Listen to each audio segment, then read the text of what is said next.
Use headphones for best experience.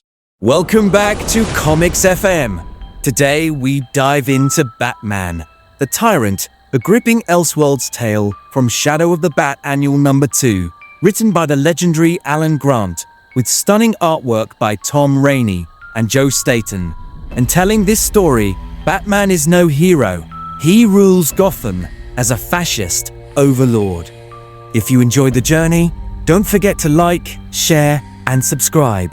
And always remember, support the comic book industry so these incredible stories can keep coming to life. Chapter 1. The Price of Order. As dawn neared, Batman stood watch over a battered Gotham, reflecting on the long war and its lingering effects. He wondered how people would receive him, whether with forgiveness or hatred. He feared not for his own life, but for what would become of his mission. Staring over the city from a Gothic estate, he knew that without Batman, Gotham would fall prey to chaos once more. Elsewhere, Catwoman broke into a secure facility, but the job spiraled out of control. Panicking, she called out for Gordon, only to be met with his stunned silence. A robbery was reported at City Hall, and the bat signal was lit. Perched above, Catwoman cursed the failed heist and debated fleeing, but with no way to contact her employer or collect the fees still owed, she stayed. She climbed to a rendezvous point atop a crumbling statue, unsure if she was walking into a trap. Batman, watching from the shadows, confirmed she was indeed the same thief he'd dealt with twice before. She'd fooled him both times. This time, he struck first. As she tried to escape, Batman attacked and warned her to surrender. Catwoman responded with defiance, only to be knocked down. Their fight drew attention. Police and a mysterious figure in red took notice. Batman continued pursuing Catwoman across the rooftops as she taunted him. Despite admiring her spirit, he reminded himself that she was a criminal. He slammed her into a rooftop, reclaiming the stolen briefcase. Still, the red-cloaked figure lurked nearby. It was none other than Anarchy. As the police surrounded them, Batman fought off Catwoman and Anarchy. Anarchy fled during the chaos. Duty over sentiment, Batman retrieved the case, believing it could hold Gotham's salvation. Catwoman was captured and unmasked, revealing her identity as reporter Vicky Vale. Batman coldly ordered her to be taken to Professor Crane. Back at the station, Gordon was reprimanded for abandoning his post. Batman saw through his excuses and ordered his arrest, suspecting deeper betrayal. Later, he addressed the citizens over a broadcast, listing the criminals he had captured. He warned everyone of a new threat and urged vigilance.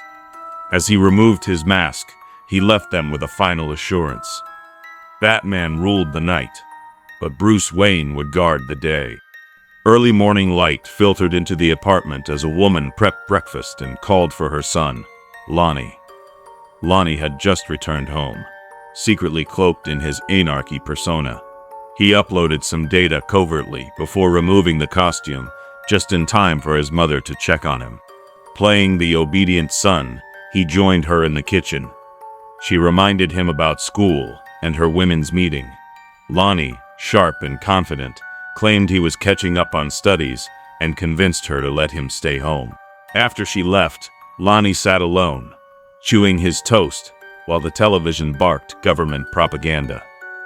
Behind the benign facade, he pulled out a briefcase of sensitive documents, hiding a deeper agenda. Meanwhile, Bruce Wayne, disturbed by recent events, rode with Alfred.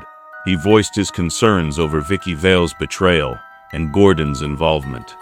Alfred assured him of the public's trust, but Bruce remained troubled, especially over the power he held and its cost. At Arkham, Vicky Vale, strapped down, insisted she told the truth. Professor Crane, dismissive, injected her with a serum to confirm it. She revealed she'd been hired by a man named Anarchy. She knew little about him and was paid to steal select documents. Crane questioned her motives. Why would a respected reporter turn criminal? Vicky admitted the thrill had drawn her in. Crane ordered her unchained but warned the guards she was unpredictable. True to form, she lashed out, called Crane a scarecrow. She was swiftly electrocuted into unconsciousness. Crane, ever clinical, explained his mission: to suppress criminal behavior chemically. He gassed the prisoners with an experimental compound, rendering many too ill to act. Elsewhere, Lonnie, now back at his computer, decrypted the stolen files. At first, they appeared random, but as a pattern emerged, his face went pale. What he discovered shook him. Not even Batman, he whispered, would do this to Gotham. Chapter 2. Parents' Day. Batman stood watching Gotham at sunrise. He reflected on how strange it felt to wear the costume in daylight. Smoke rose from Wayne Media. Inside a prison yard, chaos erupted.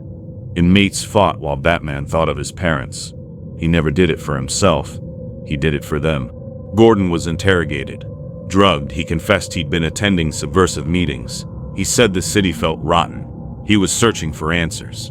Batman asked if that's why he followed anarchy. Gordon admitted anarchy seemed to understand and wanted to save Gotham from the fascism Batman imposed. Crane discussed the subversives with Batman. He dismissed insults and pushed his J2 gas proposal.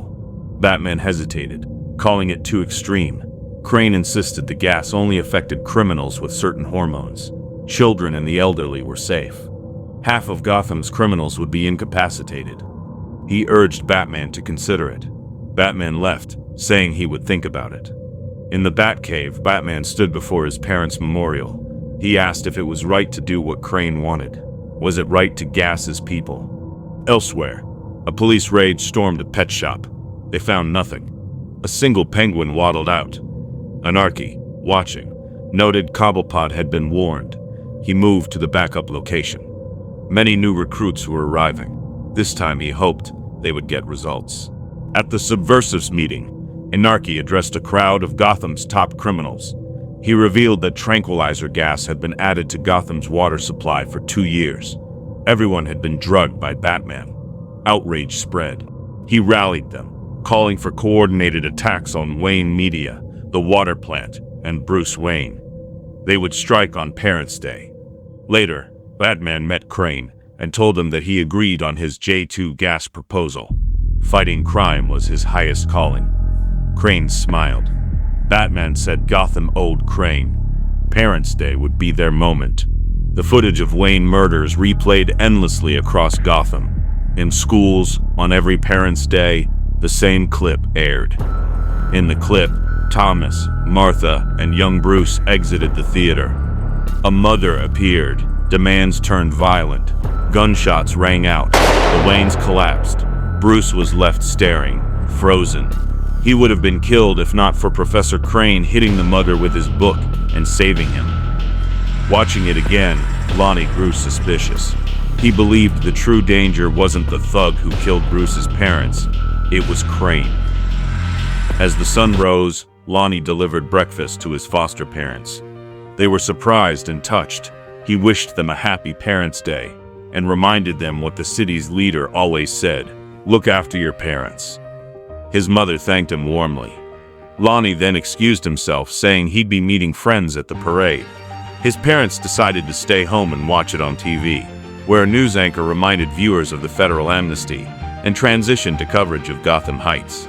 In the parade, a shrine depicting the Wayne family led a crowd of thousands. The route passed Crime Alley, where everyone would observe a minute's silence, and would end at City Hall with Bruce Wayne's annual address. Meanwhile, at Wayne Manor, Alfred turned off the broadcast. Bruce reflected on the past, still feeling uneasy despite their tight grip on the city. Jonathan Crane reassured him. Everything was going according to plan. Crane reminisced about finding Bruce, a boy hungry for vengeance. He'd raised him with intense education and training. When Bruce turned 18, Crane declared him ready for his crusade. The bat symbol came after a bat crashed through a window. It was the perfect emblem to spread fear. Bruce's first night on patrol brought him face to face with the Joker. The fight was brutal. The Joker unmasked Bruce in front of the public, shattering his secret. But it backfired. Gotham embraced him as their orphan hero. The media adored him. He became a civic leader. Crane and Bruce toasted to the war on crime. When Alfred reminded him of the speech, Bruce deferred, telling Alfred to speak in his place. Meanwhile, the Penguin stalled police while Killer Croc and others ambushed them. Below the city, Anarchy and the Subversives moved into position. 30 minutes remained until their revolution began. Scarface, Anarchy, and a crew of villains launched a surprise assault on Wayne Media. Gunfire erupted as they arrived, and Scarface made it clear. He gave the orders now.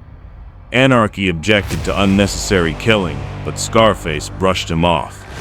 Inside, they took control of the studio and threatened civilians into compliance. Scarface warned them with a display of violence. Anyone stepping out of line would be riddled by bullets. Meanwhile, Two-Face monitored a system from a control room. As an ad played on the monitors about checking criminal ancestry, Two-Face gave the signal to proceed, flipping a switch. The broadcast continued, but the real drama unfolded at the Parents' Day parade. Alfred stepped up to give Bruce's speech in his absence. Scarface's gang, including villains like Lady Clay and Killer Moth, planned to attack. Alfred's appearance confused them, but Scarface insisted the plan move forward. Without warning, the villains attacked. Chaos broke out. Police officers scrambled to protect Alfred. The air filled with gunfire and explosions. One of the blasts hit Alfred's podium, blowing him sky high. Chapter 3. The People's Choice. In the aftermath, Batman stood on a balcony, reflecting on the tragedy. Alfred had died. Batman blamed himself.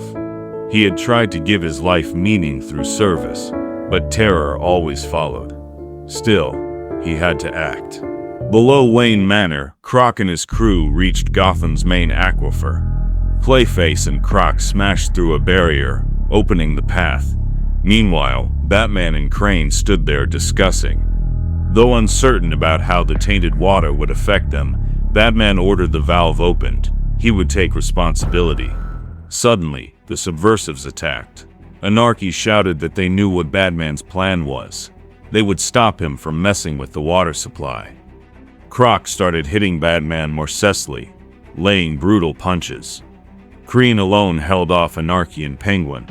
As Batman brought Clayface to the ground, his head wrung out from Croc's double punch. Crane shouted that drugs in the water supply was old news. He opened a valve and the J2 gas filled up the cave, subduing the Subversives. He snatched Anarchy's hollow projector from his belt and revealed that it was Lonnie. Batman was baffled. Anarchy was just a kid. Meanwhile at Wayne Media, the other Subversives were gunned down by police mercilessly. At the cave, Lonnie openly mocked Crane and Batman's ideologies. Crane screamed at Batman to kill Lonnie, as he was guilty of subversion. Batman denied he would never take a life. But Crane revealed that he had been mind-controlling Bruce with his drug for years, and he had to do Crane's bidding. As the mind-controlled Bruce approached Lonnie revealed that his hologram belt was booby-trapped. A loud explosion followed. Later, Batman delivered a live broadcast. He addressed Gotham. He confessed. He and Crane had tainted the city's water. Tranquilizers, supposedly to stop crime. It worked for a while, but it was wrong. Batman admitted he was fooled. Still, he took full responsibility. He asked for forgiveness or judgment. The people responded with rage. They marched, furious. They lit torches.